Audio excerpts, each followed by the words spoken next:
morning, or welcome to my channel. I guess that's how you started, right? Going back to work after a long, nice Diwali holiday. So took a break from the vlogging as well because I wasn't driving, and I've decided to follow this format for a while. It's been a great Diwali. We have had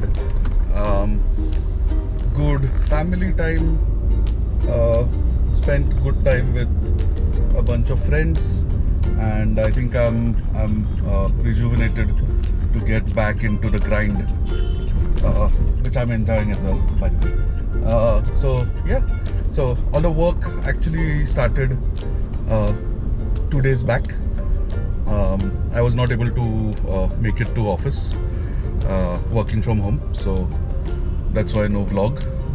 But yes, we're back, and we are going to we're going to talk on a lot of topics. I've got a lot of topics, but today I think the one that I wanted to start with was resilience. So sounds like a very complicated thing, but it's a very simple concept. Resilience is your ability to recoup or recover from a negative place. So yeah, I think resilience is a really important human trait, human characteristic, and it really is something that we have in common with a lot of our furry friends, or our friends who are animals, etc., because they also have a lot of resilience. So what is resilience? Essentially the ability to get up after you've had a big fall, or a small fall for that matter, not literally, figuratively. So that's something that I found I keep observing all around myself. I think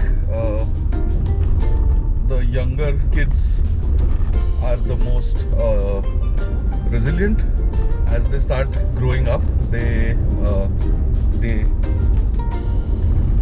start becoming more aware, and hence start losing that resilience, ability to bounce back.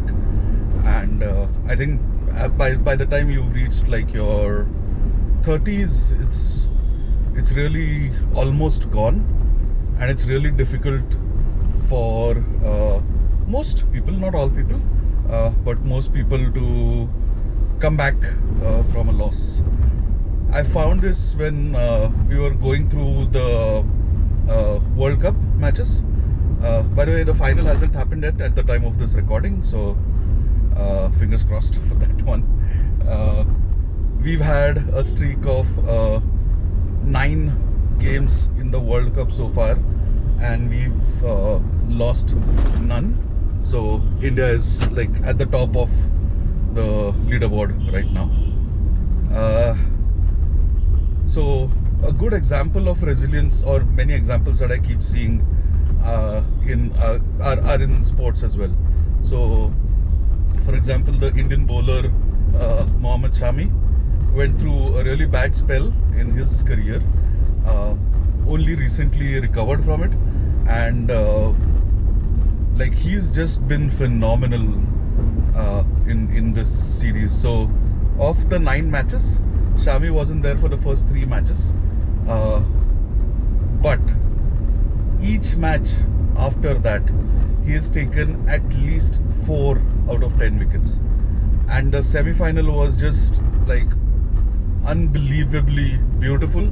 He took 7 wickets out of 10. So the remaining 3, and yes, we took all of the wickets with New Zealand, but the rest of the 3 were taken, 1 each by other bowlers. But the resilience story here is that he dusted off the soil on his hands, feet, clothes, whatever you want to say, right? He fell, he got up, and then he went back and how he has just been beautiful, and it's really it's a treat to watch him bowl. It's just beautiful. uh, Another example was Glenn Maxwell.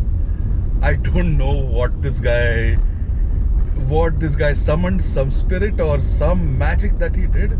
He was just like, I think that was the innings of the series. He hit a 201 score of 201 from 128 balls. Oh my god. And it was unbelievable. It was just like, my son and I, we keep just rewatching that reel of highlights, it's beautiful. And also, while he had cramps in his thighs, at one point I think he just had a full body cramp. He couldn't move. No fluids could replenish him, and he just lied there on the ground helpless.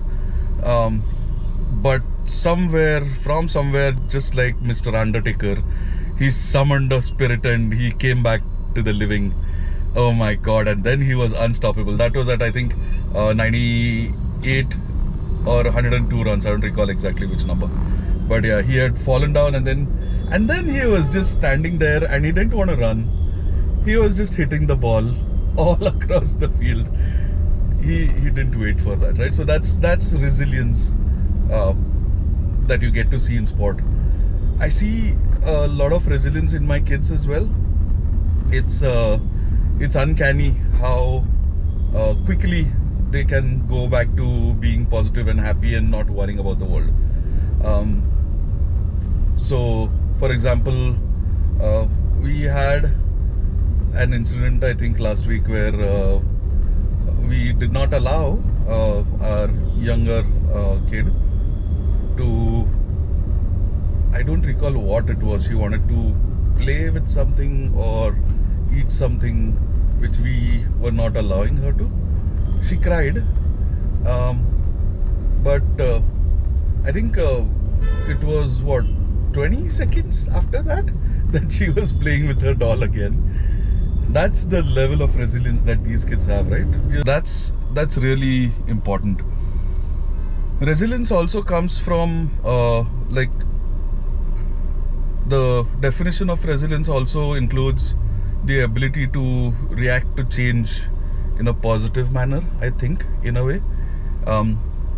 So for example, some changes that are unfavorable for you might be impacting your behavior, and you might be sulking or sad or just feeling depressed.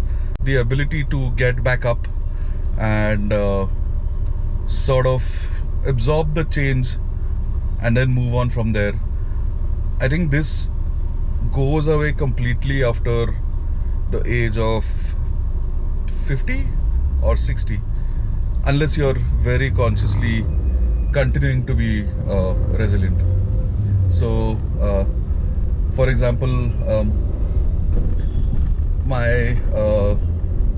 the family members who are above the age of 50, 55, I've seen typically will not change, or typically will not accept much flexibility.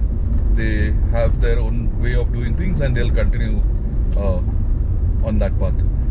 At the same time, I see the younger cousins of mine who are, let's say, somewhere around the age of 15 to 25. We have a good mix. Those kids are just fantastic, and they can accept, absorb, and move on like this. They just don't care. They want to move on. They want to get on to the next thing, and that's important.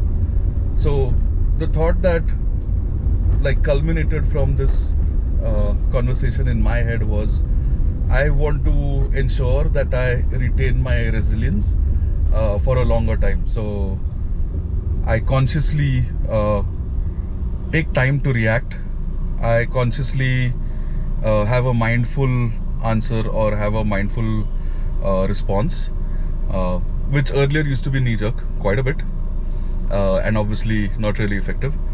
But now I'm finding that if you take a moment, calm down, and then formulate a response and take it from there, it's more effective. The other thing that I'm trying to accept, but it's a struggle, is that others won't change. You have to either accept them as they are or change yourself, and you just accept them as they are, move on. The only ones that I really have been able to sort of impact or change or mold, I would say, are my HUF. So tax geek here, my Hindu undivided family, that is my wife and my kids. So that's the definition of HUF. So bald old monk HUF includes his spouse and any offspring. So yeah, so the kids definitely ready to mold, ready to change, but they too have some traits that I have to accept. For example, my elder son's rampant obsession with cricket is just it's not funny. Like, it's been what, 3 years since he's discovered cricket. I think right now all of his free time is spent in cricket. He's either playing it or watching it himself. And then we've also enrolled him in a training. So he's going to cricket training. When he's not training, then he's at home trying to field, trying to bat. I think those are the two only draws for him. He doesn't really have a liking for bowling, but he loves to field, and that I find is amazing. He just loves to what his most favorite game is? Now you throw the ball in such a way that I will go and protect the boundary, and that's his, like, he can spend hours doing that. And of course batting, I think batting has its own allure. For me, it isn't batting, and obviously not fielding. Kaun bhagega, right? But yeah, I find that bowling is interesting for me, and I'm trying to hone that skill with my son. So I sort of train with him. So that's what's happening. And yeah, so I think I'm going to stop now. I have ranted on for too long, and I might try to continue from next week. But this is me signing off, and like, share, subscribe. All right, bye YouTube.